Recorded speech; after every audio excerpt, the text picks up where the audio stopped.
Bueno, volviendo a los comienzos, ¿no? Hoy vamos a dar la segunda parte de la capacitación de creación de productos y experiencias turísticas, ¿no? Esto forma parte del bloque de desarrollo de capacidades, ¿no? Eh, en donde estamos impartiendo 4 cursos. El primero fue de diferenciación y de cooperación, el segundo es el de creación de experiencias, el tercero, que es la semana que viene, lunes y martes, será de cálculo de precios, y el último es de comunicación y comercialización, que lo daréis jueves y viernes de la semana que viene. Y después de esto empezaremos con los talleres de creación de experiencias. Esos talleres están divididos en 2 bloques. La primera parte es el diseño de actividades en cada uno de vosotros, cada uno de los establecimientos, y la segunda parte va a ser la paquetización, donde vamos a unir actividades de varias empresas para poder crear paquetes que vendamos de modo conjunto. Indicaros que la primera parte, la que es el diseño de actividades dentro de cada una de las empresas, pues podéis participar más adelante, ¿no? Quiero decir, podéis participar incluso la semana que viene por la tarde en algún taller, en caso de que os interese. No tenéis por qué esperar a que acabe de todas las capacitaciones, ¿vale? Como os decía antes, Paola, por favor, poner en el chat vuestro código o el nombre de empresa Pueblo Mágico y nombre de la persona para aquellos que no están inscritos, para que podamos inscribirlos. Y de nuevo os hago un llamamiento a que, por favor, si tenéis a conocidos, empresas de cualquier tipo que puedan tener interés en el curso, que nos apoyéis en la difusión para que podamos tener más gente, y cuanta más gente seamos, pues al final va a estar mucho mejor, porque vamos a tener la capacidad de crear productos y experiencias más estructuradas. ¿Vale? Bueno, vamos a empezar continuando con lo de ayer. Ayer vimos la creación de productos turísticos, ¿no? ¿Alguien me puede decir, o bien por micro o bien escrito, cuáles son las componentes de un producto turístico? Podéis abrir el micrófono o escribirlo en el chat. Alguien que me escriba algo, por favor. Si no os acordáis, me voy a dar de baja ya como profesor. Voy a decir, no sirvo como profesor.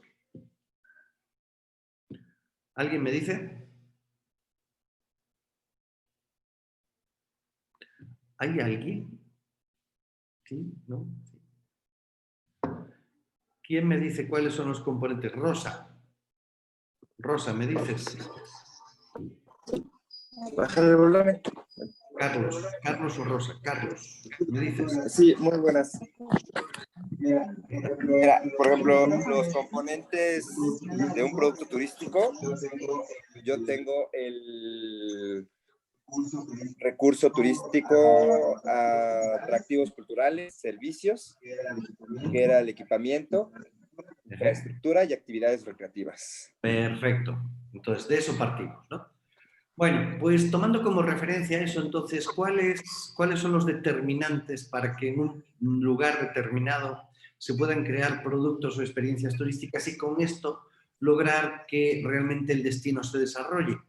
Bueno, lo primero de todo, entonces, partiendo de la propia configuración de los productos, es decir, necesitamos recursos y atractivos, ¿no? Entonces, todos estos activos que hacen que los turistas decidan visitar un destino, ¿no?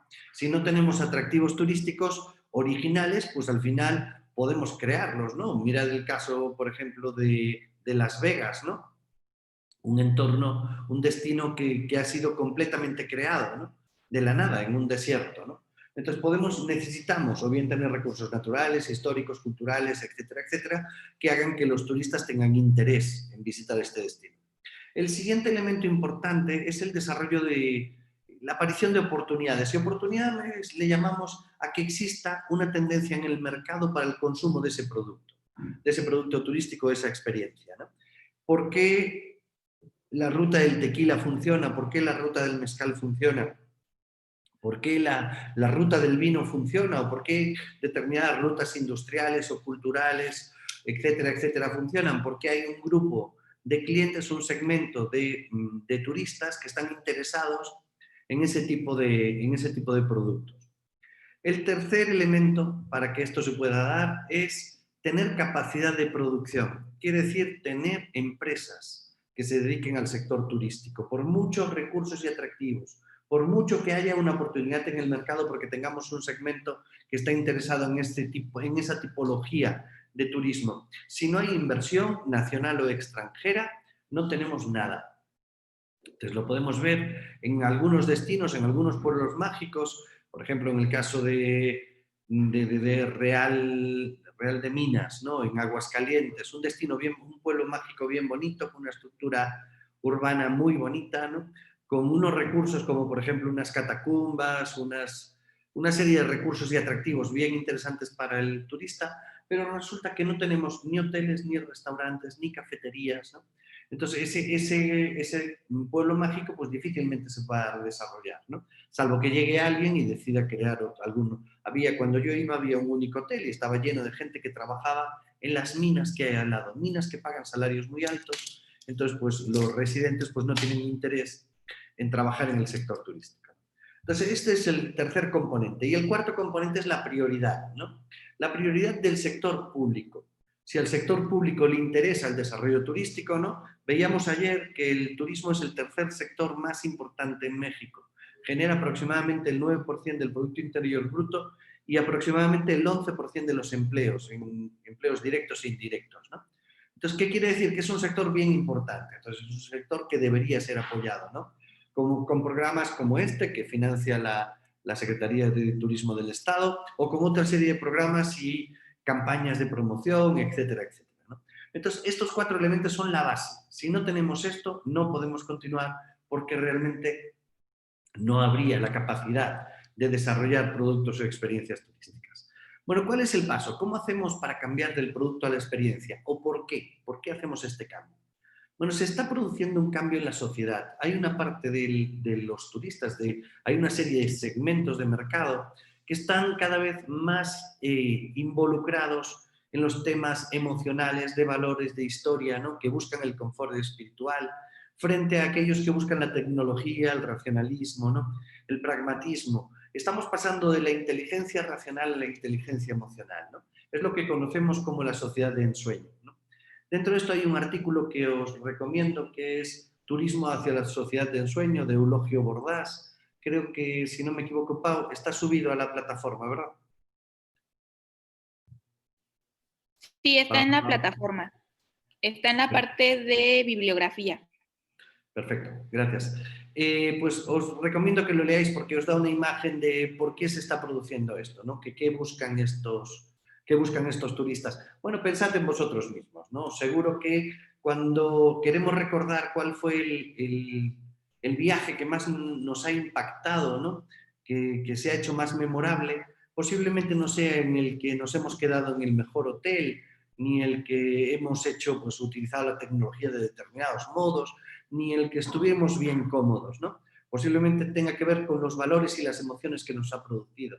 Hay veces que estas emociones vienen por la tipología de producto que estamos consumiendo, porque tenemos una conexión muy fuerte con él, y hay otros, pues, por meros elementos estéticos, ¿no? Haber logrado llegar a algún sitio, ¿no?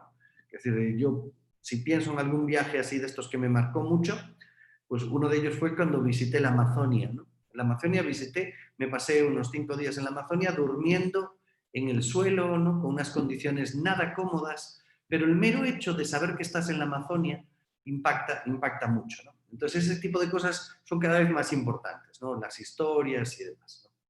Estamos pasando de la pirámide de Maslow, de una pirámide básica de necesidades en la que diseñábamos nuestros productos o servicios basados en ellas, ¿no?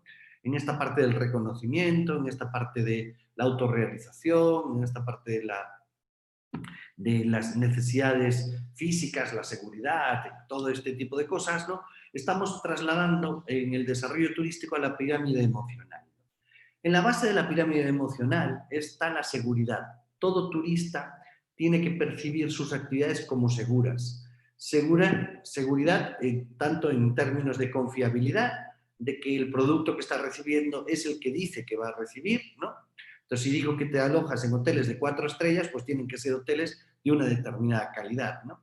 Como seguridad física, ¿no? Es decir, intentar garantizar esta percepción de seguridad, teniendo en cuenta eso, que la seguridad es una cuestión fundamentalmente de percepción. Podemos tener la sensación de que estamos en un entorno seguro o justo lo contrario, ¿no? En un entorno muy inseguro, ¿no? Después está el tema de la variedad, ¿no? Un turista que llega a un destino no quiere los destinos monotemáticos. No queremos llegar a la playa y solo hacer turismo de sol y playa. Posiblemente queramos algo que tenga que ver con el turismo gastronómico o con el cultural o con cualquier otra variedad de turismo, ¿no? Entonces tenemos que generar productos o experiencias turísticas variadas también para poder atacar diversos segmentos de mercado, ¿no?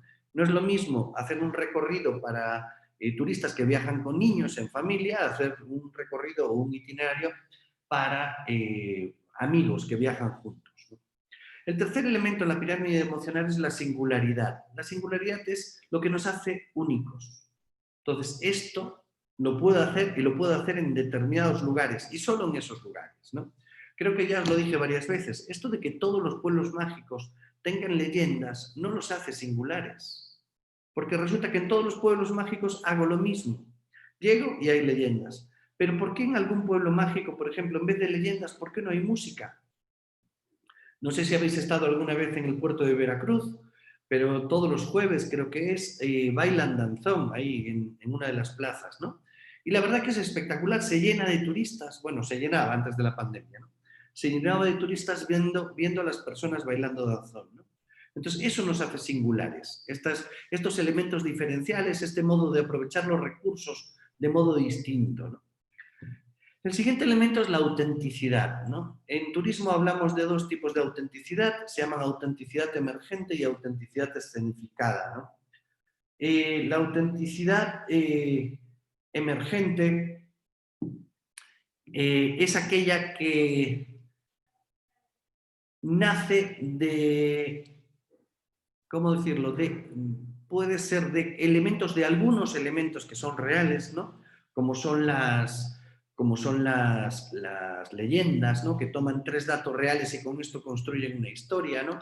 Nacen de esto y después construimos realmente una nueva realidad que es asumida como verdadera, ¿no? Pues las leyendas no son verdaderas, ¿no? Etcétera, etcétera, ¿no? Entonces tendríamos esta parte de autenticidad emergente y tenemos otra que le llamamos autenticidad escenificada, ¿no?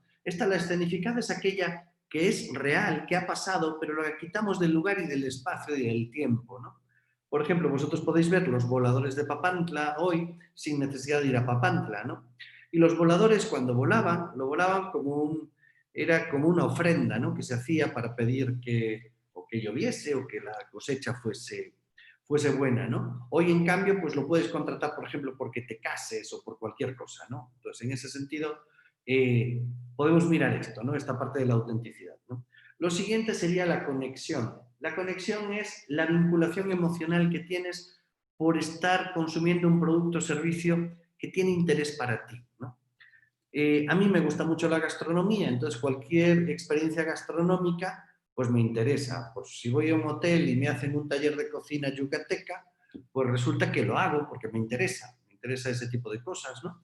Como me interesa visitar determinados restaurantes que tienen experiencias gastronómicas de primer nivel, ¿no? Entonces esta parte de la conexión pues depende de los segmentos de mercado, ¿no? Entonces cada segmento tiene sus propias conexiones y sus propios intereses, ¿no? Entonces tenemos que atender mucho a este tipo de cosas, ¿no? Lo siguiente es el crecimiento. Cuando consumimos un producto turístico, queremos una experiencia turística, tenemos que saber más. O sea, y hay una parte de transmisión de este conocimiento y tenemos que pensar cómo hacerlo, ¿no? Si vamos a hacer una ruta del tequila, tenemos que saber más del tequila. Si voy a hacer una ruta del queso, tengo que saber más del queso, ¿no? Entonces tenemos que pensar cómo vamos a trasladar este conocimiento a nuestros turistas, ¿no? Y el último elemento es la contribución. La contribución habla de la participación del turista en el desarrollo de la actividad. Los turistas quieren cada vez más hacer y menos ver. Entonces es mucho más interesante un taller de cocina que un show cooking. Entonces está muy bien ver a un cocinero muy famoso cocinando, pero está mucho mejor si yo lo hago. Si yo entro y me dejan hacer o tomar algunas actividades dentro del proceso, ¿no? Entonces, esto es fundamental, es decir, fundamental para poder diseñarlo, es fundamental conocer, que conozcamos cuáles son realmente nuestros clientes, ¿no? Y quiénes son nuestros clientes potenciales, a quién podemos dirigir un producto o servicio que estemos hoy creando, ¿no? Entonces, el objetivo básico, la satisfacción del cliente, y no lo puedo satisfacer si no lo conozco. Entonces, para satisfacer a un cliente, necesito prestarle un servicio de calidad, ¿no? Pero, ¿qué es calidad? ¿Qué es calidad? ¿Qué es de mayor calidad? ¿McDonald's o Four Seasons? ¿Quién me contesta? ¿Por el chat o en audio?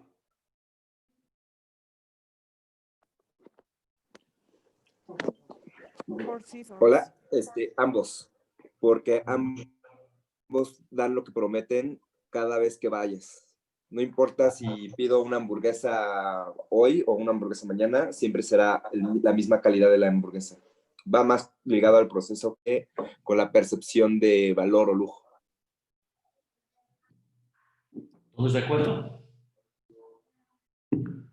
Ambos, Four Seasons, dice Karen. Four Seasons, dice Ruth. Bueno, pues para definir qué es de mejor calidad, y ahí creo que tiene razón, ¿quién fue el que dijo que eran ambos? Que no vi la persona que hablaba. Carlos. Yo. Es que no os veo. Déjame ver. A Carlos, fuiste tú, ¿no? No. Sí. Vale, pues calidad lo definimos de este modo. Calidad es el conjunto de propiedades características de un producto o servicio que le confiere la capacidad de satisfacer necesidades, gustos y preferencias, cumpliendo o sobrepasando las expectativas de un consumidor, de un cliente, ¿no? Entonces, cubre la necesidad y puede ser que supere las expectativas, ¿no? En el caso de McDonald's, ¿las características de los productos tienen la capacidad de satisfacer las necesidades? Obviamente sí. Claro, obviamente sí, porque nosotros sabemos a qué vamos a McDonald's, ¿no? ¿Cómo son las hamburguesas de McDonald's? ¿Cómo son? Pues como esperamos que sean. No nos están mintiendo. No nos están diciendo que son las mejores hamburguesas del mundo. Es una empresa completamente confiable. Las papas están exactamente igual siempre. Las hamburguesas están exactamente igual siempre. Entonces, en ese sentido, podemos decir que es un producto de calidad, o sea, un servicio de calidad. Claro, lo que no podemos asociar es que la calidad solo es de calidad el que es el mejor. No, es el que cumple con sus expectativas. Claro, si yo llego a McDonald's pensando que estoy comiendo en un restaurante de comida molecular, estoy fregado. Pero ojo, lo mismo sucede cuando, por ejemplo, si veis cómo están valorados los mejores restaurantes del mundo, siempre hay alguna opinión que pone pésimo. Entonces dices, ¿cómo puede haber alguien que diga que este restaurante es pésimo? Bueno, pues simplemente porque sus expectativas eran otras.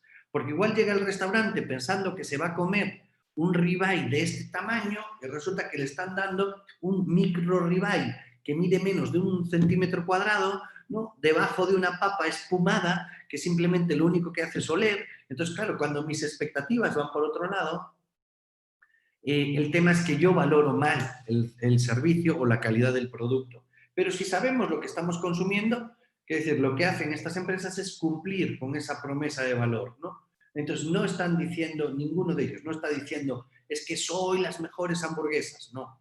Sin duda, Four Seasons, claro, pensad, una noche en Four Seasons pueden estar alrededor de los 15.000 pesos, ¿no? Una cosa así.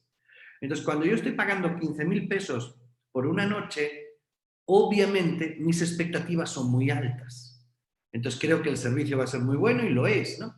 Hace unos años tuve la suerte de celebrar un fin de año en Four Seasons, Ciudad de México, ¿no? Con mis hijos. Entonces llegamos a la habitación y resulta que en la cama de los niños había dos ositos de peluche que ponían con el logotipo de Four Seasons y tal, ¿no? Y entonces llega mi hija y dice, ¡ay, nos regalaron un osito! Y dije, ¿qué carajo te van a regalar el osito? Me lo han cobrado unos 20.000 pesos que me están cobrando por la noche. Entonces, eso, pero supera mis expectativas, sí, porque aún cobrando 20.000 pesos pueden no hacerlo, ¿no? Bueno, un ejemplo de un caso de éxito, y en la parte más importante es el tema de superar las expectativas, ¿no? Hacer algo mejor que otros, ¿no? Entonces, cuando ya no esperas que algo, dices, esto está bien, pero esto está hiper bien, ¿no? Este hotel que veis aquí, esta foto es del Villa María Cristina, un hotel en Guanajuato. Es un hotel boutique de 22 habitaciones con un spa abierto las 24 horas del día. Esto es, te dan ganas de hacerte un masaje a las 3 de la mañana y te lo dan, ¿no? Puedes utilizar el jacuzzi a cualquier hora, etcétera, etcétera, ¿no? Bueno, es un hotel espectacular, ¿no? Es decir, los amenities son de todo lo que es jabones y tal, son de una empresa francesa, los bombones que te colocan cuando llegas para darte la bienvenida están espectaculares, o sea, es una cosa de estas que dices, no manches, vaya hotelazo, ¿no? Claro, obviamente es caro, ¿no? Cuando sales del hotel, que a mí me pareció un detalle con mucho gusto, ¿no? Cuando sales del hotel resulta que te entregan tu coche, ¿no? Yo al llegar entregué el coche, el valet se lo llevó y cuando vuelve me traen el coche completamente lavado, ¿no? Y con unas botellitas de agua colocadas en los sitios que tienen los coches para colocar bebidas, ¿no? Obviamente con la cintita esta con su nombre, Hotel Villa María Cristina, le desea un feliz viaje, ¿no? Digo, no manches, no manches. O sea, son capaces de hacer ese tipo de detalles, ¿no?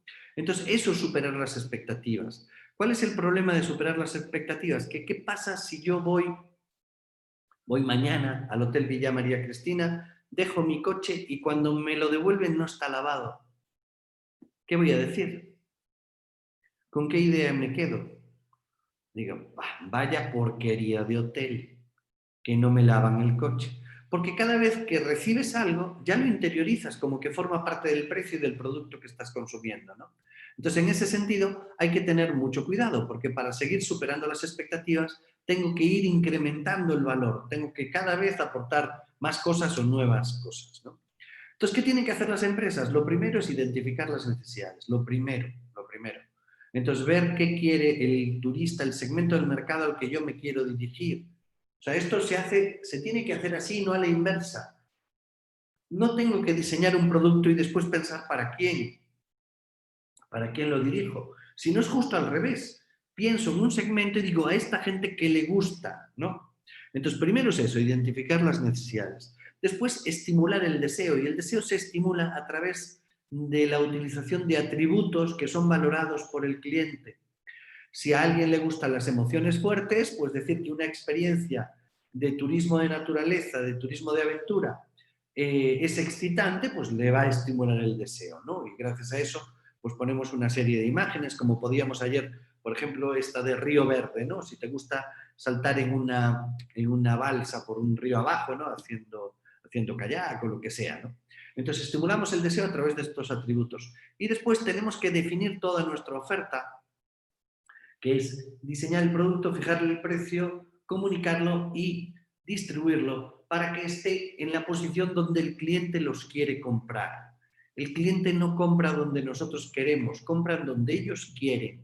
Entonces, si el cliente quiere comprar una experiencia turística en un hotel, se las tenemos que colocar en los hoteles. Si el cliente la quiere comprar a través de portales, lo tenemos que colocar en OTAs, donde sea, pero antes, como os dije, la base fundamental, conocer al cliente. Tenemos que saber dónde compran, dónde buscan información y cuáles son sus gustos y preferencias, ¿no? Entonces, la base de todo es esto. Es tener este conocimiento profundo sobre el cliente. Una vez que tenemos ya este conocimiento del cliente, estamos ya en condiciones de poder generar una experiencia. Ay, no se ve. Se me queda atascada. La riega, Nada, no lo vemos. Os lo subo al portal para que lo podáis ver. Es una experiencia de una ruta del Mejillón, ¿no? Pero dentro de esto, entonces, ¿qué es una experiencia turística, no? Definiciones de experiencias turísticas hay muchas, quiero decir, el Instituto Interamericano de Turismo la define como el conjunto de sensaciones y percepciones que genera el turista durante el proceso de viaje, ¿no? Que igual eso no nos dice nada, pero a mí me gusta mucho más la última que pone ahí, ¿no? Una experiencia turística es todas las interacciones que tiene el turista con los recursos y agentes en el territorio. De recursos agentes estamos pensando con todas las personas que interactúan, ¿no? Y con todos los recursos turísticos que le proporcionan valores sensoriales, emocionales, relacionales y cognitivos. O sea, valores superiores a los meramente funcionales. ¿A esto a qué me refiero? Cuando voy a comer a un restaurante es una experiencia si no solo me alimento, porque ese es el valor funcional del restaurante, alimentarse, ¿no? Pero si aparte de alimentarme me proyecta y me proporciona valores sensoriales, emocionales, relacionales y cognitivos, ¿no? Esto se convierte en una experiencia, ¿no? Ayer estuve comiendo en un restaurante que hay en Querétaro. Hubo una comida de 3 chefs oaxaqueños, uno de ellos el que yo considero el mejor chef de México, que es José Manuel Baños. José Manuel Baños es el chef de Pitiona. Si alguna vez vais a Oaxaca, os recomiendo que comáis en un restaurante, ¿no? Dentro de los menús que tiene, cuando vas a comer su menú de degustación, dentro del menú tiene un platillo, que es una sopa con queso Oaxaca, que ellos le llaman quesillo, ¿no? Una sopa de fideos con queso Oaxaca, ¿no? Podéis entender que una sopa de fideos con queso Oaxaca pues no es un platillo demasiado elevado, ¿no? Y puedes decir, oye, ¿cómo un chef de este nivel hace esta sopa, ¿no? Bueno, lo que hizo fue una transformación sobre la sopa. En vez de poner el quesillo normal, pues hace unas esferificaciones de queso, que cuando la tomas las explotas en la boca y este tipo de cosas. Pero la clave no está en eso, la clave está en la historia que nos cuenta, ¿no? ¿Por qué lo ha convertido en emocional ese platillo? Porque cuando llega el mesero y te dice, esta es una sopa de fideos con una esferificación de queso, te cuenta una historia y empieza a decir, esta es la sopa que la abuela de José Manuel Baños hacía cada fin de semana. El jueves mataba una gallina vieja y la ponía a cocer durante 48 horas. Después añadía los fideos y no sé cuánto, y este es el olor de la casa de la abuela. Esto es lo que significa la unión familiar para José Manuel Baños. Entonces te acaba de contar una historia, no me contó cómo la hicieron, no me contó nada de eso, porque al final que a ti te digan que un platillo tiene estos u otros ingredientes, pues tampoco me aporta nada. Lo que te aportan son esta parte emocional, ¿no? De contarte qué significa eso que tú estás comiendo, ¿no? Y eso es una experiencia turística. Entonces, los factores de éxito es primero que te provoque placer o displacer, porque la verdad hay personas que disfrutan con cierto nivel de displacer, ¿no? No sé si son masoquistas o qué, pero la realidad, por ejemplo, ¿por qué hay gente que le gustan las películas de terror, ¿no? Bueno, o como mexicanos, lo podéis tener clarísimo, ¿no? Es decir, oye, ¿os gusta enchilaros? O sea, es estas cosas que yo digo, no manches, están comiendo algo y dicen, me enchilé, y la están gozando con enchilarse, y dices, Dios santo, ¿no? O sea, esto es masoquismo en estado puro, ¿no? Bueno, pues ese es el placer que encontramos en el displacer, ¿no? Lo mismo que cuando nos lanzamos en una montaña rusa y demás, ¿no? Entonces, lo primero es eso, lograr estas emociones, ¿no? Y estas emociones que tienen que controlarse, que tienen que estar controladas por nosotros. Tenemos que saber en qué momento queremos que cada emoción surja, ¿no? Y cómo lo hacemos, ¿no? Características de una experiencia turística es que es multidimensional, o sea, trabajamos en todos los ámbitos y con todos los sentidos, ¿no? Después, tiene que contar con bienes y servicios básicos, que es una experiencia turística, obviamente, sí tiene que tener gastronomía, transportación, tiene que tener muchas cosas, y estos servicios básicos son fundamentales para poder desarrollarla, ¿no? Tiene que involucrar a los sentidos, ¿no? Y los sentidos, como veremos más adelante, se pueden utilizar de muchos modos, ¿no? Hay que crear una historia como la que os conté del platillo de José Manuel Baños. O sea, lo que estamos construyendo es una historia que conecta cada actividad que realiza el turista, ¿no? Y lo generamos a través de esto, ¿no? Y después, esto debe permitir al turista interactuar con el entorno, con la zona, con el territorio, con las personas, ¿no? Y cuando yo visito una mezcalera, yo no quiero que la historia de la mezcalera me la cuente un guía. Quiero que me la cuente la persona que está en la mezcalera. Quiero que el gimador que está gimando unas piñas, que me explique el proceso, pero quiero que lo haga él.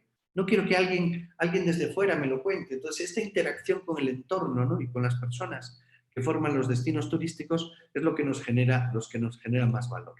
Para crear una experiencia turística, pues a los componentes tradicionales del producto, lo que le añadimos es imagen, valor simbólico y emociones y sentimientos, ¿no? Entonces le metemos esta parte, estamos pensando en cómo utilizar lo que utilizamos en los recursos, en los productos turísticos, desde un punto de vista punto de vista emocional, ¿no? La clave está así, ¿no? Los recursos turísticos son el punto de partida, ¿no? Entonces, recursos tanto internos de cada una de vuestras empresas, tenemos que saber qué tenéis, ¿no? Ayer me preguntabais, ¿no? En un hotel, ¿cómo puedo hacerlo, no? Pues en un hotel puedes hacer en función de qué recursos atractivos tengas, ¿no? Un ejemplo, en el pueblo mágico de Bernal han diseñado una actividad que es una noche sin luces, ¿no? Y esta noche sin luces consiste en ver las estrellas. Para poder hacerlo, pues los hoteles tuvieron que comprar unos, ¿cómo se llama? Unos telescopios, ¿no? Se capacitaron las personas para poder interpretar lo que veían, ¿no? Entonces, y aprovecharon que la vista del cielo era muy bonita y lo único que hicieron pues, fue pues apagar las luces del pueblo y las apagan en un fin de semana, que es este fin de semana que puedes ver las estrellas perfectamente. Las puedes ver cualquiera, pero llegar a un pueblo que está apagado, solo iluminado por velas, nos llama mucho, mucho la atención.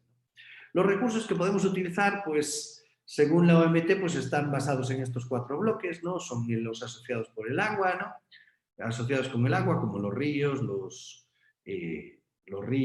lagos, las playas, etcétera, etcétera, y todas las actividades que se hacen en el agua. Entonces, los deportes acuáticos forman parte de estos, o utilizan estos recursos, ¿no? Después los asociados por la tierra, el clima, los bosques, las cuevas, formaciones geológicas singulares, todos estos recursos pues también son recursos que podemos utilizar para crear experiencias turísticas, ¿no? Los asociados con la historia, que son aquellos elementos donde el hombre, la humanidad ha intervenido, ¿no? Cosas construidas por el hombre, ¿no? En este caso pues estamos hablando de monumentos, de restos arqueológicos, de museos, urbanismo, todo este tipo de cosas, ¿no? Pues son los asociados con la historia, ¿no? Y lo último, los asociados por el hombre, que tienen que ver con las creaciones humanas más inmateriales, ¿no? Como la gastronomía, artesanía, fiestas populares, actividades vinculadas a las tradiciones y la cultura de los pueblos, ¿no? Que se hace muy importante, ¿no? Entonces, todos estos son recursos. Lo que tenemos que evaluar es qué recursos tenemos cada uno de nosotros, ¿no? Como empresas, y después qué recursos tiene nuestro propio destino, cada uno de nuestros pueblos mágicos, y ver cómo pueden ser utilizados, ¿no? La cultura otomí chichimeca estaría formada dentro de los asociados con el hombre, ¿no? Y dentro de esta cultura, pues están, por ejemplo, las capillas otomís, ¿no? Que son un recurso bien interesante, eso sería la parte asociada por la historia, ¿no? Y estas capillas son visitadas, pero cuando visitas una capilla otomí chichimeca, lo bonito es cómo se estructura el proyecto, cómo se estructura esta actividad. Llega el guía, te introduce a la capilla y a partir de ahí, pues, alguna persona otomí pues empieza a cantar una canción y te van contando por qué tenían las capillas en sus casas, etcétera, etcétera. Entonces eso genera valor, ¿no? Entonces tenemos que pensar en esto, cómo utilizamos cada uno de nuestros recursos o atractivos que tenemos internamente y tanto en nuestro pueblo mágico también, ¿no? Después hay que ver cómo vamos a utilizar estos recursos. A esto le llamamos la teatralización de la experiencia, que no deja de ser la elección del tipo de actividad a realizar en cada uno de ellos, ¿no? En un libro que ya tiene 22 años, que se llama La economía de la experiencia, de Payne y Gilmore, ¿no? Identifican que todas las actividades turísticas las podemos encajar en estos 2 ejes. El primero tiene que ver con el tipo de participación que tienen los turistas en la actividad, y puede ser una participación activa o pasiva. Si es pasiva es que no hacen nada, simplemente observan, ¿no? Y si es participación activa, quiere decir que ellos desarrollan una actividad, ¿no? Y después está si la transmisión de conocimientos por absorción o por inmersión, ¿no? Inmersión es que te meten en el lugar donde se hacen las cosas y absorción es que lo captas desde fuera. En este sentido, entonces, nos dan 4 tipos de actividades, ¿no? Que después veremos, esto es aprender, esto es sentir, esto es estar y esto es hacer, ¿no? Que es los educativos, de entretenimiento, los estéticos, que son... ¿Y por qué le llamamos estéticos? Porque es fundamental la valoración estética, ¿no? Y lo último sería lo que llamamos actividades escapistas, que es realmente lo de hacer, ¿no? Bueno, estas son las alternativas, ¿no? ¿Y cuál es? Bueno, primera reflexión es que el turista cada vez valora más la participación activa. Entonces, tiene más peso emocional las partes educativas y las partes escapistas, ¿no? O sea, el aprender y el hacer. Esto es lo que es más importante. Después estaría en la participación pasiva, por ejemplo, esta foto por la que estoy pasando ahora el mouse, que no sé si la veis, esta foto es la mitad del mundo, está en Ecuador. Esta línea que hay aquí abajo, que no sé si se percibe, es la línea del Ecuador, ¿no? Todo el mundo que va ahí, todo el mundo que llega a Ecuador va a la mitad del mundo. Y va a la mitad del mundo porque es una tontería, pero es un elemento estético. Lo importante en este caso es estar ahí. Estuviste en la mitad del mundo. Has puesto un pie en el hemisferio norte y otro pie en el hemisferio sur. Si vas con tu novio, se coloca él en el hemisferio norte, tú en el sur y os dais un besito. Después todo el mundo, no sé si sabéis que en el hemisferio norte el agua gira en un sentido cuando entra en el lavabo, por ejemplo, y en el hemisferio sur gira en el otro, ¿no? Bueno, pues todo el mundo hace estos experimentos. Igual que hace el experimento de intentar aguantar un huevo vertical. Así, porque dicen que en la mitad del mundo, en el Ecuador, eso se mantiene, ¿no? Entonces, ¿qué es lo crítico aquí? Son los elementos estéticos. Tengo que cumplir con la expectativa del cliente. Y en este caso, si visito un sitio que yo espero que sea de un modo, pues los elementos decorativos y estéticos tienen que cumplir, ¿no? En la parte de arriba tenemos la parte de sentir, de entretenimiento. Cuando alguien me está narrando una leyenda, estoy viendo un stand-up comedy, estoy yendo a un concierto, estoy haciendo todas estas cosas, estos son actividades puras de entretenimiento. No hago nada y absorbo, ¿no? Que es lo que estoy viendo fuera. Del otro lado tenemos la parte ya de participación activa. Lo primero es lo educativo, ¿no? Lo educativo es qué me estás enseñando. Si yo hago una ruta del mezcal, tengo que saber más de mezcal, tengo que saber cómo se degusta, de dónde proviene, cuál es el proceso de elaboración, etcétera, etcétera. Y esto de hacer, por ejemplo, esta foto que aparece aquí, que es estas personas pisando uva, ¿no? Esto, si lo veis, estamos hablando de autenticidad escenificada, ¿no? Porque hoy no se pisa la uva cuando se produce vino, ¿no? Pero en cambio te están dejando hacer, te están dejando pisar la uva, ¿no? Entrar en esta foto tendría que estar realmente abajo, aquí, en esta parte de aquí. Entonces tenemos que decidir eso. Entonces, y eso por cada uno de los recursos, cada una de las actividades, ¿no? Entonces, lo primero, definir nuestros conceptos visuales, ¿no? Este ejemplo que os traigo aquí es una panadería que está en Rivadavia. Rivadavia es un pueblo de Galicia que forma parte de la ruta del vino Ribeiro. Esta panadería es una panadería judía. Y cuando tú entras, te traslada directamente a la Edad Media. O sea, es todo, por configuración, por todo como está, esto es la Edad Media. En esta panadería, pues esta señora te explica cómo son los dulces judíos, ¿no? Y haces una degustación de un vino dulce con este vino, ¿no? Con sus dulces. Bueno, si sabéis algo de historia, o si os acordáis de esto, no tenéis por qué, porque no sois españoles, pero los judíos fueron expulsados de España en 1492, lo que quiere decir que es imposible que esta panadería llegue desde aquella. La realidad es que esta panadería se creó más o menos en 1890 y algo, o sea, es una panadería muy vieja, o sea, tiene 100 no sé cuántos años, pero los elementos estéticos aquí son fundamentales, ¿no? Porque nos traslada a este lugar, o sea, cumple con la expectativa. Lo siguiente es qué harán los turistas, ¿no? Esto es el Carnaval de Venecia, ¿no? En el Carnaval de Venecia los turistas pueden rentar los disfraces, se visten, se los rentan incluso en los hoteles. Te vistes y sales a la calle, formas parte del proyecto, del producto, de la experiencia, ¿no? Nos impacta mucho porque nosotros realmente estamos haciendo esto, ¿no? Pensad en otro carnaval completamente distinto, en el de Río, ¿no? En Río de Janeiro, los turistas lo que hacen es se sientan en las gradas del Sambódromo y ven bailar al resto, pero tú no bailas, tú no desfilas, ¿no? Entonces, uno es una actividad de entretenimiento y otra es de hacer, ¿no? Otro participas, tú haces, ¿no? Entonces, en estas actividades de hacer hay muchos, desde talleres de todo tipo y color, ¿no? Hasta participar en eventos. No sé si habéis ido alguna vez a Pátzcuaro, Michoacán, el Día de Muertos, por ejemplo, pero el Día de Muertos, tú en Pátzcuaro no haces nada, es una actividad pura de entretenimiento, tú ves, porque son las comunidades locales las que realmente participan en el evento, tú lo ves desde fuera, ¿no? Entonces, en ese sentido, pues tiene menor valor emocional del que tendría si yo lo hago, ¿no? Después están los elementos educativos, ¿no? ¿Qué le vamos a enseñar? ¿Qué va a aprender? Porque el turista tiene que aprender. Entonces, aprende de lo que sea. Si es de turismo de naturaleza, pues igual aprende a observar aves o a conocer y distinguir tipos de árboles o a conocer X cosas, ¿no? Si es turismo gastronómico, pues tiene que saber más de comida. Si es turismo espiritual, pues tiene que conocer más sobre los procesos espirituales o lo que sea, ¿no? Entonces, tenemos que pensar en esto. El último elemento es qué actividades de entretenimiento vamos a prestarle, ¿no? El ejemplo que os traigo aquí es de Viñedos Azteca, es un viñedo que hay en Querétaro. Dicen que es el más mexicano de los viñedos, ¿no? Porque tiene la propia concepción es de rancho y demás, y dentro tiene un lienzo charro, ¿no? Entonces, dentro de la visita al viñedo, empiezas por el viñedo, después pasas por la bodega, hay una fase en la que pasas por el lienzo charro y ahí te hacen una explicación de las suertes de charrería, ¿no?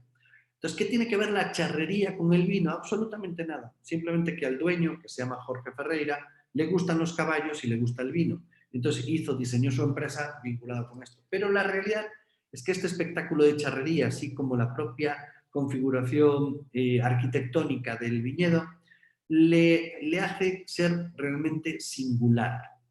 Entonces, es una visita que cuando sales, pues posiblemente si has visto 5 viñedos y todos son muy parecidos y llegas a este y te hacen esta actividad de entretenimiento, pues posiblemente esto sea lo que te quede y no te quede el resto. Una vez que tenemos claro, tenemos los recursos, sabemos cómo los vamos a utilizar, ¿no? Y a partir de ese momento es cuando tenemos que empezar a pensar qué son las emociones que queremos que tengan, ¿no? Pregunta Carlos, ¿el restaurante qué tipo de experiencia es? No, el restaurante es que depende. El restaurante depende cómo lo utilices. No es lo mismo en un restaurante hacer un show cooking, por ejemplo, hacer una actividad donde lo que ves es cómo los cocineros cocinan, ¿no? Hacer o un restaurante, por ejemplo, donde tú permitas que el turista haga algo, ¿no? No simplemente la mera cocina, ¿no? Después, todos los restaurantes tienen una parte estética, sí o sí, que es la propia decoración y demás, que puede tener más o menos importancia. Y esa parte estética también puede servir para satisfacer, ¿no? Entonces, el restaurante, si tú no haces, es decir, si tú no permites que haga, estaríamos en los lados más estéticos y demás. Entonces, no es el recurso, es cómo uso el recurso. Entonces, un menú de degustación, por ejemplo, pues formaría, si tú no haces nada y simplemente te explica, estaría en 2 partes, en la parte educativa, ¿no? Que es lo que estoy aprendiendo sobre los platillos que me están enseñando, y estaría en la parte de entretenimiento y nada más. En cambio, si tú permites que el turista haga algo, diseñe algo, participe, entre en cocina y realice un platillo o una parte de un platillo, estaríamos más en la parte de hacer. No sé si te he respondido, Carlos. Sí. Ok. Entonces después tenemos que ver qué queremos que sientan. ¿Y por qué? Porque las cosas más importantes que tenemos son las emociones, no son las propiedades que atesoramos, sino lo que hemos sentido en cada caso, ¿no? Entonces, ¿cómo lo hacemos? Bueno, pues las emociones, lo primero es que tenemos que pensar cuáles son los desencadenantes, ¿no? El desencadenante es el momento que hace que surja la emoción, ¿no? Hace un tiempo visité una bodega, la bodega de Concha y Toro en Chile, y justo cuando entras a la bodega, a la cava de barricas, ¿no? Es una cava que es patrimonio de la humanidad, tiene más de 200 años, ¿no? Entonces entras, está oscura, hace frío, el suelo es de tierra, ¿no? Está lleno de barricas antiquísimas que evidentemente están vacías, ¿no? Pero justo cuando entras, cierran la puerta, se escucha un boom y apagan las luces. Entonces, eso es un desencadenante.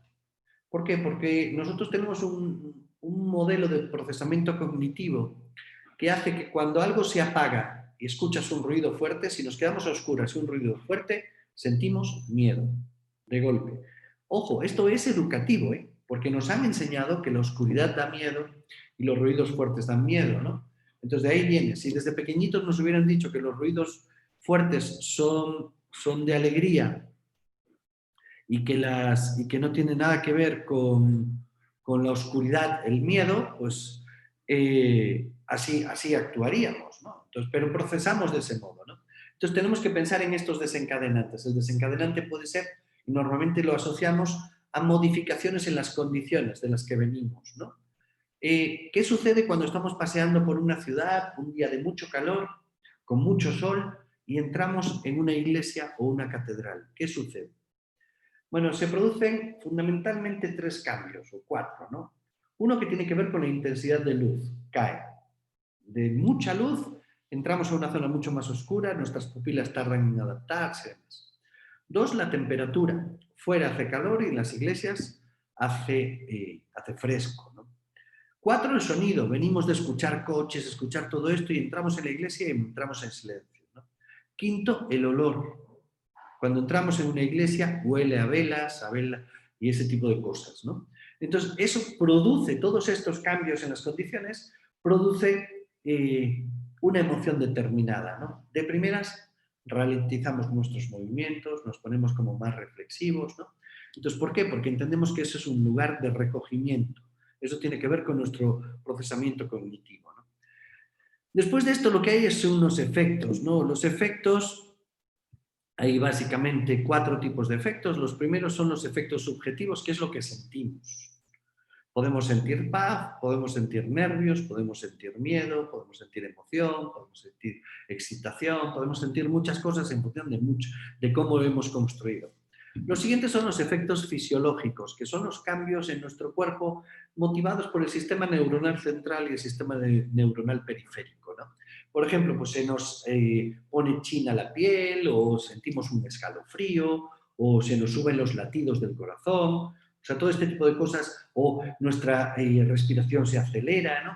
Ese tipo de cosas no las controlamos nosotros. Nosotros no podemos decirle al corazón, oye, sube los latidos, o no podemos decir, vamos a tener un escalofrío, pero sí que podemos, como empresas, generar las condiciones para que eso suceda, ¿no?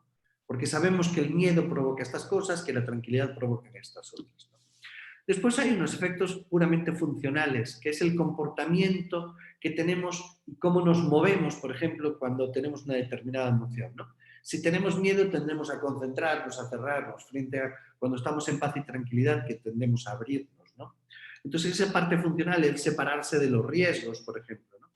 Y después hay unos efectos sociales, que es cómo comunicamos, exteriorizamos nuestras emociones, ¿no? Pues la expresión facial, la postura, el modo en el que hablamos, ¿no? Todo esto se externaliza, ¿no? Bueno, pues esto es lo que tenemos que hacer. Tenemos que ser capaces de generar emociones. ¿Cómo lo hacemos? Pues lo hacemos básicamente jugando con los sentidos.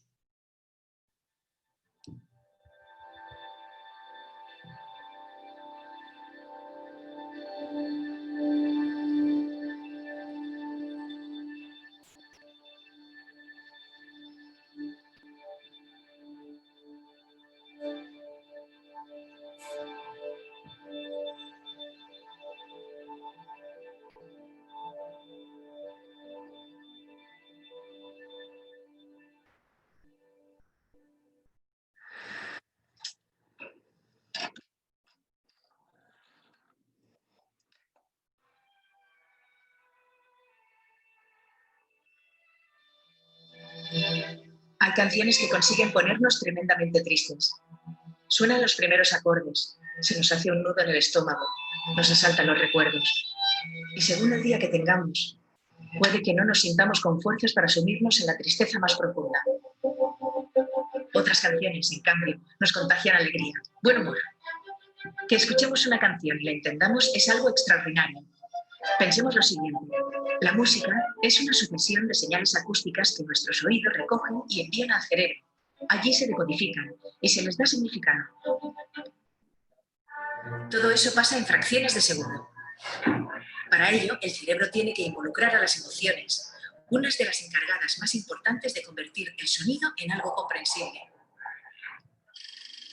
Un ejemplo es el cine. Hoy en redes vamos a hacer un pequeño experimento. Hemos grabado una escena y Baldo, músico y compositor, nos va a ayudar a darle sentido. Él suele componer las bandas sonoras de obras de teatro y películas. La música básicamente lo que hace es resaltar las emociones. Es como una especie de guía para el espectador para indicarle por qué territorio de sensaciones nos vamos a mover. A veces la música avanza al susto, o a veces dilata una escena para hacerla más larga, o a veces una persecución es mucho más trepidante. Vamos a hacer un juego que me habéis propuesto, que es un poco un atraco, pero que puede ser interesante. Voy a musicar a tiempo real, en directo, una película. Vamos a jugar llevándola a territorios completamente distintos. Vamos a hacer creer al espectador que hay dos personajes que se tienen miedo, o al menos uno le tiene miedo al otro, o vamos a hacer que estos dos personajes, vamos a hacer con la música, que se cree un clima romántico y que puede ser que se lleguen a enamorar.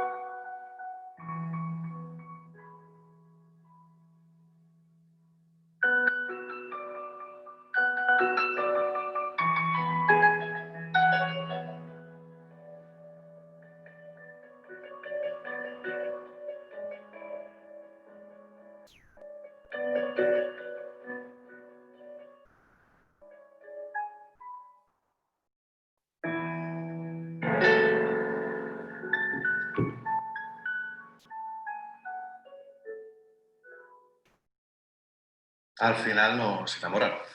Vamos a coger la misma escena y a darle otro matiz completamente distinto. En este caso vamos a crear una tensión entre los dos personajes y nos serviremos de notas disonantes, de sonidos que no nos suenan amables al oído.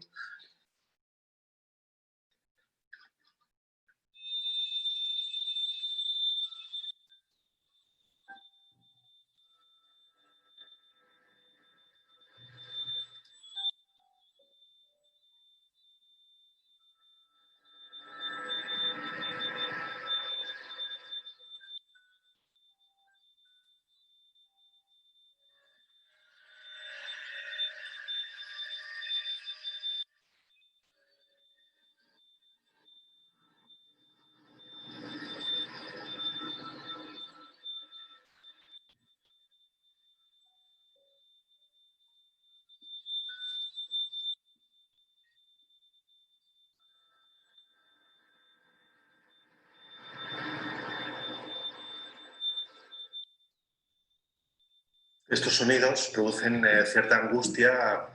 Bueno, visto esto, creo que ya queda claro que el cambio en la música produce directamente percepciones diferentes, ¿no? Es decir, en el primer caso habéis visto que la música era tranquilita y demás, nos fijamos en una serie de cosas y llega la segunda música que es mucho más, eso es estridente, que nos molesta, ¿no? Entonces hace incluso que nos fijemos en cosas distintas, ¿no? Bueno, lo mismo sucede con nuestras experiencias turísticas, que desde cuando estás creando un producto o una experiencia, la música es importante. Imaginemos que estamos vendiendo un producto premium, ¿no? Vamos en nuestra camioneta transportando a los turistas y resulta que el chofer decide poner banda norteña, ¿no? Yo no tengo nada en contra de la banda norteña, pero la verdad que no pega con un producto premium, ¿no? Entonces tenemos que pensar en esas cosas. ¿Qué música ponemos en nuestros restaurantes o en nuestros hoteles? Si tenemos o no tenemos música, ¿no? Entonces, esa es una, es el sonido, ¿no? El sonido. Pero resulta que sentidos tenemos 5. Entonces, podemos usarlos todos, ¿no? Podemos usar la vista. Hay veces que imaginemos en una experiencia gastronómica, pues igual lo divertido es hacer una cata ciegas. Y es quitar ese sentido, ¿no? O podemos utilizar otros, ¿no? El tacto para probar algún alimento y dices, lo vamos a tocar, vamos a hacer X cosas, ¿no? Entonces podemos crear un montón de experiencias vinculadas o de actividades vinculadas con cada uno de los sentidos, ¿no? La idea en esto es pensar fuera de la caja. Es decir, tenemos que pensar en cómo utilizamos estos recursos y cómo los utilizamos de otro modo, pero sabemos qué sucede. Sabemos que la luz baja, iluminación indirecta, música tranquila y temperatura más baja que el exterior, eso provoca descanso, relax. Entonces podemos convertir a esto, ¿no?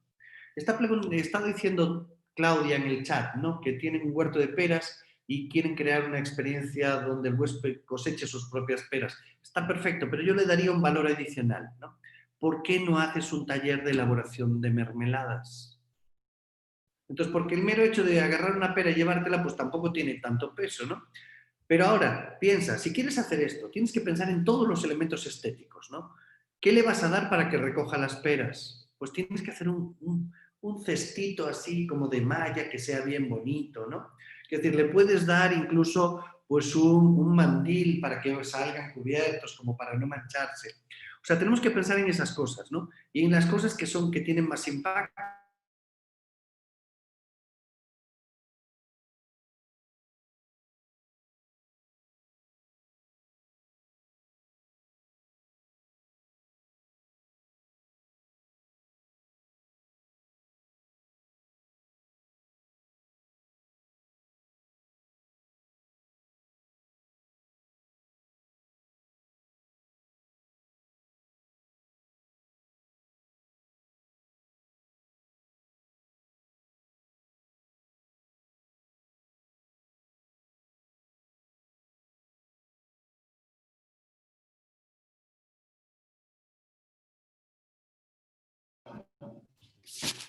Tuvimos un pequeño problema técnico, pero en estos momentos se está solucionando. Por favor, tengan paciencia.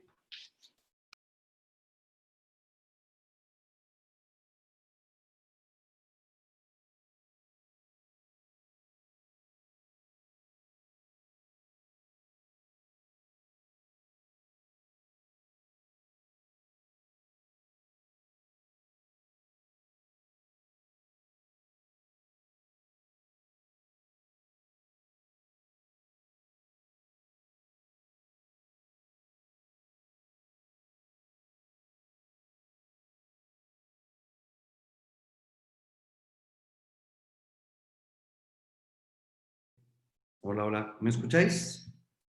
¿Sí? ¿No? ¿Sí? Sí, ya se escucha, ya se escucha. Es que se me apagó la compu. Bueno, continúo. Os decía que podemos utilizar muchos más sentidos, ¿no? Y tenemos que pensar cómo hacemos cada uno de ellos, ¿no?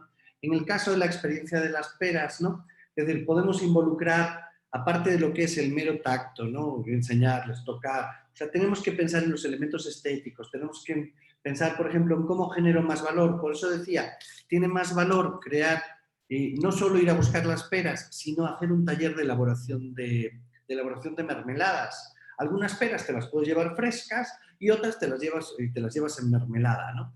¿Por qué? Porque una vez que aprendes a hacer mermeladas, las puedes hacer con las peras o las puedes hacer con cualquier otra cosa, ¿no? Entonces, y de verdad que cada vez nos gustan más esas cosas, más artesanales, ¿no? En ese sentido podemos pensar fuera, ¿no? Os voy a poner un vídeo. Preguntaba Carlos de cómo es una experiencia en un restaurante, si es una cosa u otra. Mirad esta. Sí, Roxana.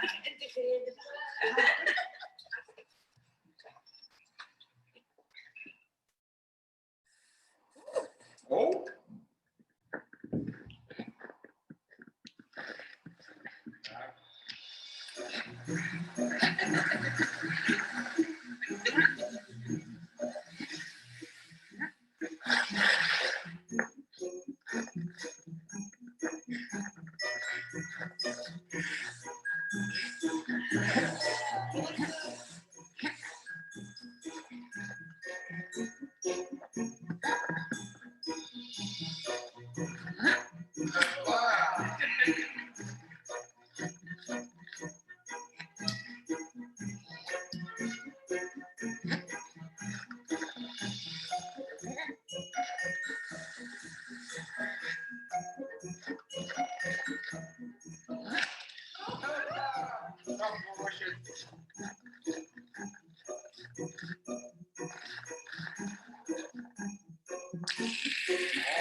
Atención.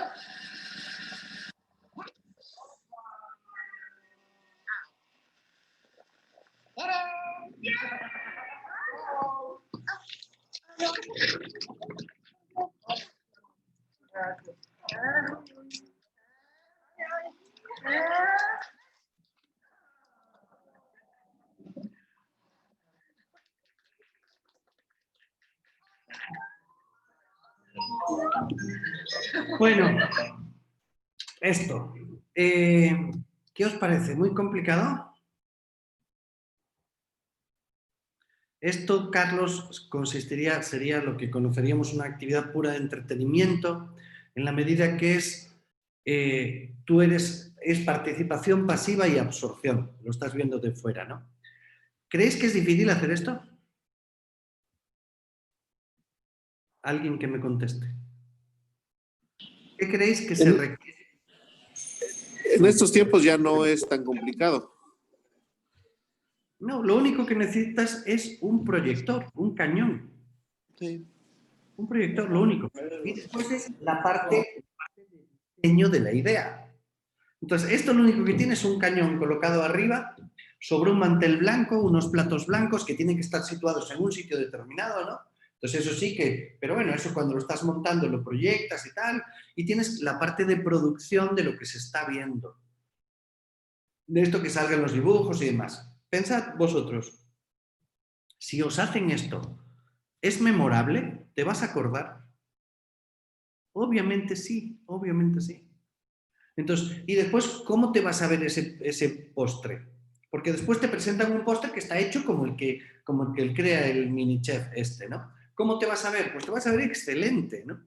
Excelente porque te ha vinculado, te ha llamado la atención. En este caso utiliza la música, o sea, el sonido, y está utilizando la vista, ¿no? Y después el gusto a la hora de probarlo, ¿no? Bueno, pues estas cosas es lo que tenemos que crear. O sea, tenemos que pensar en, vamos a hacerlo de un modo distinto. En vez de simplemente ponerte ahí un chef que llegue y te haga un platillo delante de ti, pues pensamos en otras cosas, ¿no? ¿Cómo construimos esto? Pues lo construimos a través de un mapa de la experiencia. El mapa de la experiencia es la división de la experiencia en actividades, ¿no? En distintas acciones. Todo lo que tiene que hacer el turista, ¿no? Está el protagonista, que es el turista, después tenemos los mediadores, que son las personas que participan, que hablan, que dicen, ¿no? En este caso, pues un mediador pues fue el dibujo animado, porque hay veces que quien nos habla no tiene que ser ni un guía ni una persona, puede ser otra serie de elementos, ¿no? Hay unos elementos de mediación que es toda la información que tenemos, cómo aportamos. Hay audioguías, carteles, pósters, paneles, señalética, todo esto. Están los escenarios, los lugares, los espacios en los que voy a hacer determinadas cosas, ¿no? ¿Dónde hago una degustación del mezcal? ¿En qué parte? Pues igual necesito una sala específica o puedo utilizar alguna de las instalaciones que ya tengo, ¿no? Entonces, esto es el mapa de la experiencia, definir las distintas acciones. Para cada una de las acciones, bueno, inciso, dentro del mapa de la experiencia tiene importancia quiénes son las personas, los agentes, quién interviene, ¿no?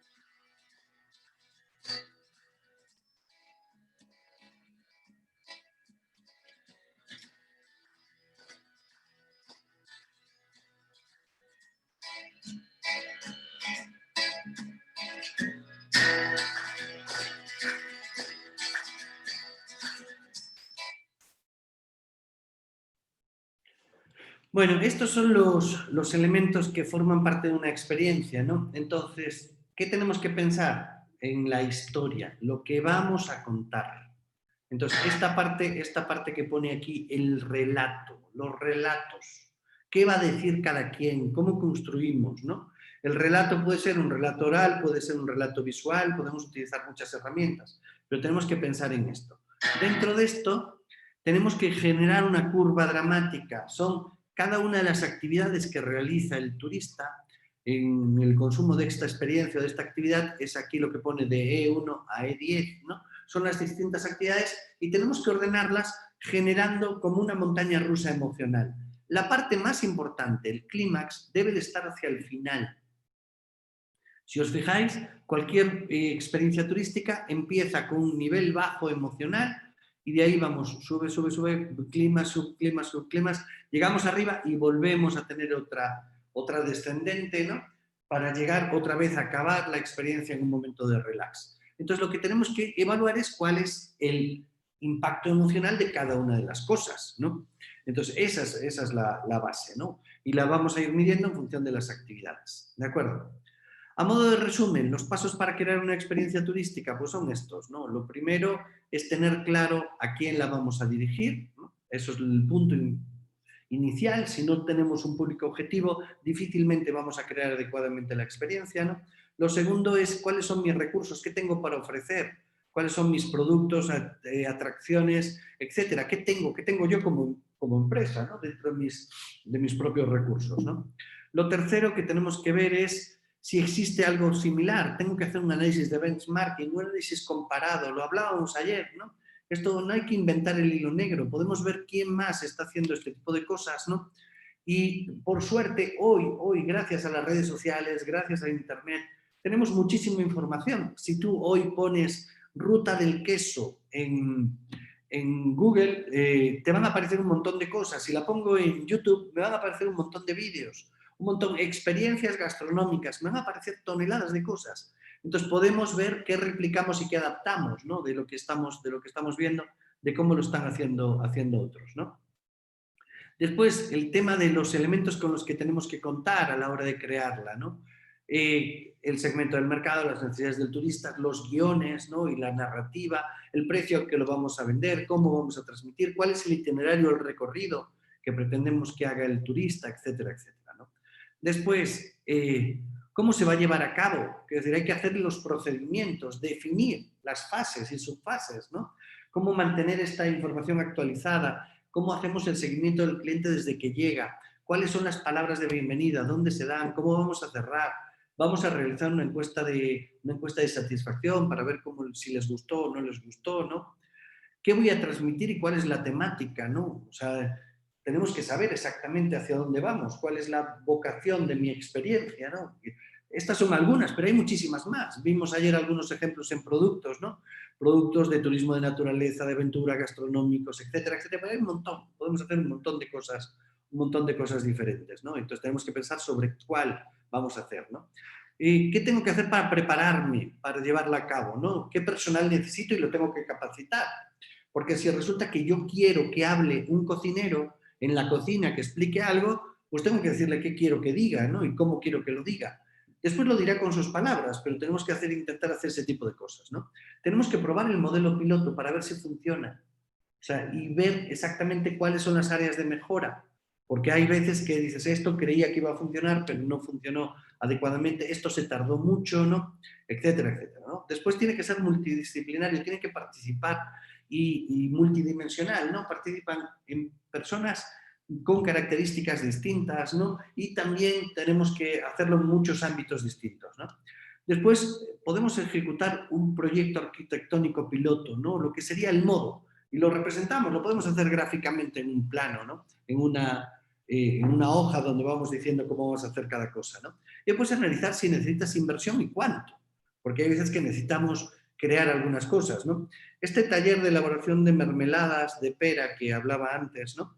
Pues para hacerlo, pues posiblemente necesite pues una serie de cosas. Igual tengo que comprar pues unas ollas donde estas personas van a cocer van a cocer las peras, o necesito comprar los vasitos, las tapas, hacer las etiquetas. Incluso puedo hacer que las etiquetas las diseñen ellos o las diseñen los niños, por ejemplo, si van con hijos, ¿no? Puedo hacer un montón de cosas que requiere cierta inversión, ¿no? Incluso pues la inversión en impresoras o lo que necesite para llevarla a cabo, ¿no? Después, ¿cómo voy a dar a conocer esta experiencia, ¿no? Porque no solo es crearla, es que el público objetivo tiene que saber que existe. Entonces, ¿cuál es el modo que voy a utilizar? ¿Voy a utilizar redes sociales? ¿Voy a utilizar vídeos? ¿Voy a utilizar lo que sea? Claro, tengo que buscar también aquellas cosas que impactan más, ¿no? Es decir, tengo que ver que realmente transmita la imagen y la emotividad de la experiencia que estoy creando, ¿no? Y lo último serían los elementos a evaluar, ¿no? Una vez que ya está en funcionamiento, constantemente tengo que buscar áreas de mejora, ¿no? ¿Qué cosas nuevas puedo introducir? ¿Cuáles puedo cambiar? ¿Qué no ha funcionado como yo esperaba, ¿no? Y con esto pues acabaríamos cerrando ya nuestra experiencia turística. Bueno, por aquí yo acabo por hoy. Esto es lo que os tenía que transmitir. La idea. Hoy, ¿por qué hablamos de esto? Porque es lo que vamos a hacer en los talleres. En los talleres primero vamos a llegar a definir actividades para cada uno de vosotros mediante una metodología que tenemos, ¿no? En una serie de pasos en la que buscamos que creéis este tipo de actividades para que realmente tenga sentido que un turista visite vuestros establecimientos y los visita para hacer algo en particular, ¿no? Las hay de muchos tipos y colores, ¿no? Nosotros os podemos apoyar en la parte, parcialmente en la parte creativa, pero realmente quien tiene que pensar y pensar fuera de la caja, fuera de vuestro espacio de confort, sois vosotros. O sea, vosotros sois quien conoce vuestras empresas, quien conoce sus recursos, quien conoce sus capacidades, ¿no? Yo no, obviamente, pues no sabía que Claudia tenían peras, un jardín con peras, entonces difícilmente pues puedo saber que se puede hacer algo con las peras. Una vez que me lo dice, pues yo os puedo apoyar y decir, oye, pues yo lo que haría con estas peras pues es hacer un taller de elaboración de mermeladas, ¿no? Es decir, cosas de este estilo. Y cualquiera de vosotros pues, puede tener otros recursos y otras capacidades, ¿no? Si soy un restaurante, pues posiblemente pues, pueda hacer determinadas experiencias gastronómicas, ¿no? Y en muchos casos pues las puedo vincular a temáticas, ¿no? Es decir, puedo hacer un menú degustación o un menú que tenga que ver con el queso, ¿no? En el vídeo que no hemos podido ver sobre la ruta del mejillón, nosotros conseguimos que 10 restaurantes de esa zona hicieran menús que tuvieran mejillones. Entonces, en distintas preparaciones, con distintos modos y demás. Entonces, tú cuando compras el paquete, que es de fin de semana, es de viernes, sábado y domingo, aparte de todas las visitas y recorridos, pues estás comprando las comidas y cenas en restaurantes que incluyen platillos elaborados con mejillones, ¿no? Entonces, la cosa es esa. Hay veces que simplemente lo que tenemos que hacer es eso y hay otras donde elaboramos actividades pues, un poco más complejas, ¿vale? Si estamos hablando de un tour operador, pues imagínate, no es lo mismo hacer un recorrido simplemente en coche o andando o lo que sea, hacerlo en bicicleta, plantearlo como un concurso, como un ride, ¿no? La búsqueda del tesoro. O sea, podemos hacer montones de cosas. O sea, el tema es no solo tener la idea, sino que es ponerla en práctica, ¿no? Llegar y ejecutarla, que ahí es donde realmente veremos si impacta en el turista, ¿vale? Dejo que abráis los micros por si tenéis preguntas, dudas, comentarios. ¿Alguien duda algo? Yo. Dime. Pues no es duda, realmente es como un comentario de las experiencias que aquí en Aculco he tenido, bueno, que hago que tengan mis clientes. Últimamente, como ya estoy trabajando con familias, con grupos más reducidos, aparte de la ruta del queso, también tengo una ruta de día que vamos a las cascadas. Y como nos desplazamos en sus vehículos, por el momento pues seguimos en semáforo naranja y vehículos turísticos no hay aquí en Aculco, pero lo cambiamos a trabajar con los mismos vehículos de los paseantes, claro, o sea, checamos seguridad, fotografía del automóvil, de la placa, porque realmente son destinos que están muy cerca, las cascadas, pero algo que tengo con unos compañeros que hacen cerveza artesanal, pasamos primero a la degustación de la cerveza artesanal, nos platican de este proceso, los clientes compran sus cervezas y nos vamos a la cascada. A la de la Concepción, pues no, la gente no se mete, realmente es más visual, pero vamos a la segunda cascada del Tixiñú y ahí pues la gente por ende luego lo primero que quiere es meter los pies en las pozas de agua con su cerveza en la mano, su cervecita artesanal que hay de varios sabores. Y es algo que me está funcionando muy bien, la gente se va tranquila, dicen que dejan mucho del estrés de la ciudad aquí, en esa cascada, así que pues les recomiendo igual para los restauranteros, trabajo con varios restaurantes aquí en Aculco, uno de ellos está situado en una casona, entonces él se dio a la tarea de investigar, el chef, toda la historia de la zona desde que los jesuitas llegaron y a evangelizar a los otomís, y desde ahí, o sea, el chef sale, agradece, presenta sus platillos y platica la historia de esa casona. Entonces ya lo convierte en una experiencia muy, muy padre, porque incluso en esa casona existió un pozo de agua salada aquí en el centro de Aculco y está funcionando muy bien, está teniendo mucho éxito este restaurante, además de su comida. Está bien. El tema es eso, que seamos capaces de pensar un poquito, o sea, y pensar en las emociones que queremos transmitir, ¿no? O sea, que no aparezcan sin que nosotros lo hubiéramos planificado, ¿no? Si nosotros queremos que algo suceda, queremos que se relajen, pues vamos a utilizar los recursos y atractivos para que se relajen. Si queremos que en cambio, que tengan excitación por lo que están viviendo, pues también lo hacemos. Si queremos que tengan lo que sea, la sensación o sentimiento que sea coherente con la historia. Después, es importantísimo generar historias. Hay que generar una historia.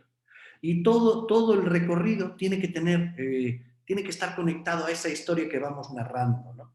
Porque eso es lo que hace que sea mucho más memorable, porque van conectando, cada una de las actividades que realizan la van conectando a eso, ¿no? Entonces, podemos hacer lo que sea, puede ser una historia cultural, puede ser una historia romántica, puede ser, no sé si habéis estado en Guanajuato, en el ¿cómo se llama? El Callejón del Beso y demás, pues te cuentan una historia, entonces tú podrías crear un producto que fuera recorrido romántico por Guanajuato, entonces te vas creando actividades que tengan que ver con eso, ¿no? Entonces esa es la clave, la tematización y después la búsqueda de esta conexión emocional a través de una historia, ¿no? Entonces ahí es donde tenemos que trabajar todos y trabajar duro, ¿no? Pregunta Carlos, que no quedó claro la autenticidad emergente y escenificada. Hablamos de autenticidad escenificada cuando estamos reproduciendo algo que es real, que pasó, y simplemente lo cambiamos de espacio o de lugar. Por ejemplo, que tú simules el pisado de uva es autenticidad escenificada. ¿Por qué? Porque estás reproduciendo algo que se hacía, aunque ahora no se hace, ¿no? Entonces hay un montón de cosas de este estilo que podemos escenificar, representar de nuevo, ¿no? Representamos, pero que son cosas reales. La autenticidad emergente son invenciones. O sea, son cosas que no son reales, pero que nosotros las creamos. Un libro, por ejemplo, hacer una experiencia turística basada en el recorrido de un libro es autenticidad emergente, ¿no? Tanto es así que, por ejemplo, tú puedes hoy comprar una experiencia turística en París que hace, ¿cómo se llama el libro este de Ken Follett? No, de Dan Brown, no. Sí, de Ángeles y Demonios, no. ¿Cómo se llama esto? El Código Da Vinci, por ejemplo. Puedes comprar el tour del Código Da Vinci en París y recorres todo donde los espacios que se narran en ese libro, ¿no? En Castilla-La Mancha, por ejemplo, hay una ruta que es la ruta del Quijote, ¿no? Que la puedes hacer, el Quijote es un libro, ¿no? Hace años no sé si os lo conté, estaba dando clase en Castilla-La Mancha y resulta que en el curso estaba, uno de los alumnos es el que gerencia una posada, que es como una especie de restaurante con alojamiento, que aparece recogida en el Quijote, ¿no? Entonces dice que los turistas llegan y le preguntan en qué mesa se quedó el Quijote, se sentó el Quijote, ¿no? Entonces él siempre les dice, el Quijote es un libro, no se sentó aquí, ¿no? Entonces, esa sería autenticidad emergente, ¿no? Ese tipo de cosas. No sé si te quedó claro, Carlos. Sí, ya me quedó más claro. Por ejemplo, los voladores de Papantla es escenificada. Es escenificada, sí, exacto. Sí, pero no pasa nada. Y, por ejemplo, visitarla. ¿Perdón? Sí, y visitar la casa de Cañitas sería emergente, porque Cañitas es un ¿La libro. casa de quién, perdón? De Cañitas. Cañitas es un libro de terror mexicano. Ah, sí, sí, sí, exacto. Sí, sí. Eso sería emergente, ¿no? Sí, O que un crees recorrido inventado. una leyenda, que crees tú una historia, que la puedes montar de cero. O sea, tú puedes crear una cosa, la ruta de los, no sé, la ruta de los atrevidos, y te creas tú una serie de actividades, y como son actividades como muy, puede ser que generen mucha adrenalina, pues le llaman la ruta de los atrevidos, y se acabó, ¿no? O la comida, y haces el menú de los valientes, ¿no? Y haces un menú de los valientes con todos los chiles que piquen más. Y dices, este es el menú de los valientes. Y te lo inventas y ya está.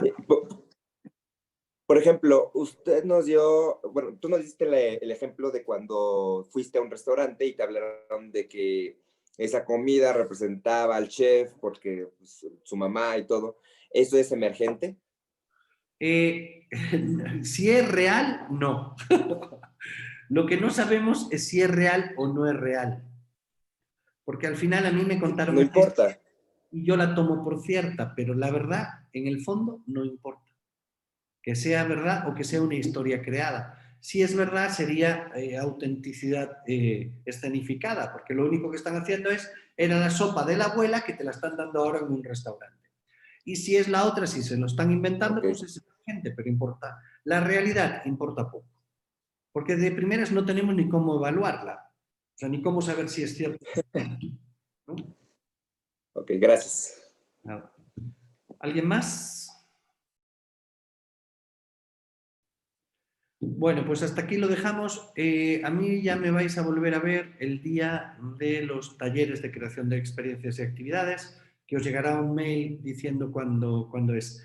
El siguiente curso os lo da Luz Medina, que es mañana y pasado. ¿Vale? No, mañana y pasado no, perdón. ¿Cuándo son? Ah, no, perdón, me veis a mí. Joder, ya se me lía tanto. Me veis a mí lunes y martes en el curso de precios, todavía. Vale. Y jueves y viernes, miércoles y jueves es el de Luz. Vale. Buen fin de semana, aunque es jueves, ya os anticipo el fin de semana. Buen fin de semana. Excelente fin de semana, gracias. Saluditos a todos. Bye.